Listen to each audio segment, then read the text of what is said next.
Well, E3 is just around the corner. It's going to run from the 12th until the 15th of June 2021. And E3 2020 didn't happen. And this year we're going to be doing a digital-only version. But I bet they're going to want to make a splash with their return and certainly build up that hype. Well, today I'm going to have a look at which games are most likely to make headlines, plus have a go at predicting what else we're going to see in that digital-only event coming only a few days away. Well, first of all, let's have a look at a few games that are likely going to hit the headlines during E3. So let's kick off with Starfield, and this one comes from Bethesda. Well, the cat is pretty much out of the bag with this one, and Starfield is going to be Bethesda's big space opera. Now, this one has been in development for some time, and it's likely to be exclusive to Xbox and PC via Xbox Game Pass, and we're likely to get more info and maybe a first look at gameplay, and hopefully a release date too. Well, next up we've got Halo Infinite, and this one comes from 343 Studios and Microsoft. So last year the Halo Infinite trailer didn't go down very well with fans, leading to a huge delay for Halo Infinite to the latter half of 2021, and we should see some improved gameplay and get some details on multiplayer. I wouldn't be surprised if we had an announcement of a multiplayer beta available soon, just to get that hype building for the big release in November. Well, next up we've got Breath of the Wild 2, and this one is coming from Nintendo. We've not heard much since the trailer at E3 2019, but it's about time we saw some more from Link and Zelda to find out more about the sequel to 2017's Breath of the Wild, widely regarded as one of the best games of all time. And given it's Zelda's 35th anniversary, now seems like the perfect time to find out the next steps in the Legend of Zelda saga. Well, next up we got Final Fantasy XVI, and this one is coming from Square Enix. So Final Fantasy XVI is an upcoming action role-playing game developed and published by Square Enix, and it's the 16th game in the mainline Final Fantasy series, and it's going to be released for the PlayStation 5.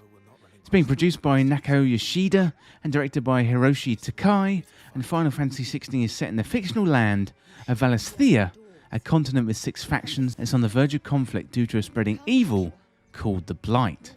So Final Fantasy XVI is an action role-playing game set in the fantasy world of Valisthea, and the people live comfortably thanks to mountains of crystal called the Mother Crystals. And the world is being controlled by 6 factions: the Grand Duchy of Rosaria, the Holy Empire of Sanbreque, the Kingdom of Wowlid, the Dhalmekian Republic, the Iron Kingdom, and the Crystalline Dominion. And the central part of the plot is the Icons, some are monsters controlled by or manifesting through humans, called the Dominants. We've already seen a little more than we bargained for earlier this year from Sony, but hopefully we're going to see more at E3 2021. Well, next up we've got Elden Ring, and Elden Ring is an upcoming action role-playing game developed by From Software, published by Bandai Namco Entertainment. So the game is a collaboration effort between game director Hidetaka Miyazaki and novelist George R.R. Martin, and it's scheduled for release on PC, PlayStation and Xbox. So Elden Ring is a bit of a meme at this point, but since 2019 we've had nothing except snippets and leaked trailers, but hopefully this E3 will be the time where we get to see the full trailers the way we were meant to see them, rather than grainy mobile phone footage that has been leaked already. Well, next up we got Forspoken. This is another one from Square Enix. So thrust into the dangerous land of Athia, the young hero must learn to harness magical abilities to survive. She's going to face many fearsome foes and overcome treacherous trials on a journey unlike any other. And the game is a narrative-driven adventure and developed by Luminous Productions. And the studio's philosophy is to create gameplay experiences that combine the latest technology combined with their unbridled creativity, and that's a pretty accurate way to describe their new game. So Forspoken has been designed specifically for the PlayStation 5, taking advantage of the new console's power and features to create a game that feels like a true next-gen experience.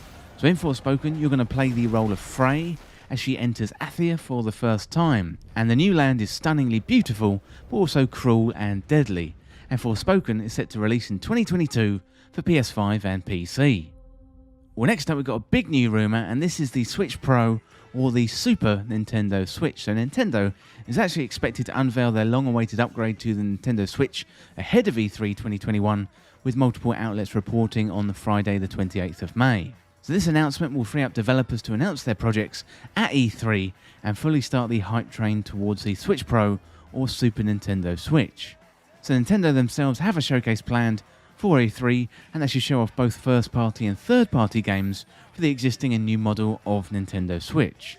And according to reports from Bloomberg and Eurogamer, The new model of Nintendo Switch is set to be released in September or October 2021, which will be sold alongside the existing Switch Lite, meaning the current generation of Nintendo Switch will be phased out over time. And the Nintendo Switch Pro will be similar in size to the current Nintendo Switch, but it's going to have an OLED and 7-inch screen. And the dock is going to be more sturdy and include a Ethernet integration, USB 3 ports, and 4K output is going to be possible through the dock. Well, Nintendo Switch manufacturing has been difficult in 2020 and 2021, and demand has been really strong, with many outlets selling out of their Nintendo Switches on a regular basis. But Nintendo have managed to avoid the chip shortages that have plagued the PlayStation 5 and the Xbox Series X. Well, Nintendo do have a track record of showing off their new hardware at E3, so the Nintendo 3DS was shown off before E3 2010, and the Wii was shown off before E3 in 2006. And Nintendo have been very tight-lipped about their slate for the second half of 2021. We got the new Pokemon remake of Brilliant Diamond and Shining Pearl that's set for November 2021, and the Pokemon Legend Arceus is due for January 2022. The one that everyone wants to hear about is the follow-up to 2017's Breath of the Wild, and given it's still the 35th anniversary for Zelda, then hopefully we're going to hear much more from Nintendo at E3 following their rather lackluster Nintendo Direct in the early months of 2021. Well, that's some of the rumours of the games I think are going to hit the headlines at E3, but we do have a list of the virtual attendees and partners for the event. So Xbox, they're going to be there, they're a confirmed partner, and a showcase is expected. Nintendo, a confirmed partner, and again, showcase expected. We've got the Future Game Show, that's coming on the 13th of June. We've got the PC Gaming Show, also coming on the 13th of June. Square Enix are a confirmed partner, and showcase is expected. We've got Ubisoft, and that one's confirmed for June the 12th. We've got Warner Brothers, they are a confirmed partner, and a showcase is expected. We've got Capcom, confirmed partner. Activision, confirmed partner. Bandai Namco, confirmed partner. Sega, also a confirmed partner. And finally, Gearbox, they are a confirmed partner. So we've got loads of people there, but notably, Sony is missing from that list. They seem to be doing their own thing these days with the Sony State of Play. Well, loads to look forward to there coming soon. I'm super hyped for E3 2021. It's going to be different, but we should have some big announcements for games to look forward to in the latter half of 2021 and beyond. Well, that is it for my look at E3 2021. I hope you're hyped. And as always, thank you so much for watching. Hit that subscribe button down below and subscribe to This Week in Video Games. If you want to join the community, check out the Discord link in the description, or you can follow me on Twitter at TWIFEG Podcast. If you enjoyed this video, if you found it useful, liking and sharing the video would really help me out. Otherwise, check out the other videos on the channel. Thanks again. I'll see you soon.